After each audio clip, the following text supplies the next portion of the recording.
दरम्यान नीट पेपर फुटी प्रकरणाच्या तपासाची व्याप्ती वाढत असल्याचं चित्र लातूरमध्ये पाहायला मिळतंय।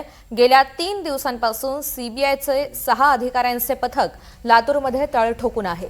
पेपर फुटीचे धागेदोरे शोधण्यासाठी विविध स्तरांवरती चौकशी केली जाते। याच पार्श्वभूमीवर एका केमिस्ट्री प्राध्यापकाची सीबीआयने चौकशी केली अशी माहिती समोर आली आहे। संबंधित प्राध्यापक हे निवृत्त असून त्यांनी लातूरमधील एका नामांकित महाविद्यालयात केमिस्ट्री विषयाचे अध्यापन केले असल्याची माहिती समोर आली। दरम्यान सीबीआयच्या या चौकशीमुळे नीट पेपर फुटी प्रकरणाचा तपास आणखी व्यापक होत असल्याचं चित्र पाहायला मिळतंय। माहिती जाणून घेऊयात, विष्णू बुर्गे आपल्यासोबत आहेत। विष्णू, एका प्राध्यापकाची चौकशी करण्यात आलेली आहे, या सगळ्या तपासासंदर्भातली काय अपडेट आहे? नीट पेपर फुटी प्रकरणानंतर सीबीआयचं पथक या ठिकाणी आलं। धागेदोरे पहिल्यांदा इथं लातूर पर्यंत पोहोचल्याचं पाहायला मिळालं आणि त्यानंतर अनेकांना अटक देखील मागच्या वेळेस झाली होती।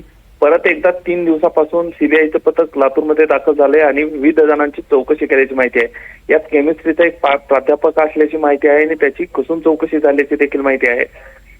पुढचे अपडेट अजून आले नाहीत, मात्र 3 दिवसापासून अजूनही याच ठिकाणी तळ ठोकून असल्याचं सीबीआयचं पथक पाहायला मिळतंय। एकूणच कशा पद्धतीने हे धागेदोरे जुळवता येतील या अनुषंगानं चौकशी सुरू असल्याचं बोललं जातंय। दुसरी महत्वाची बातमी आणि गोष्ट म्हणजे या ठिकाणी जे आर्थिक व्यवहार झालेले आहेत त्या लोकांमध्ये त्याचा देखील तपास सीबीआयच्या अधिकाऱ्यांकडून केला जातोय।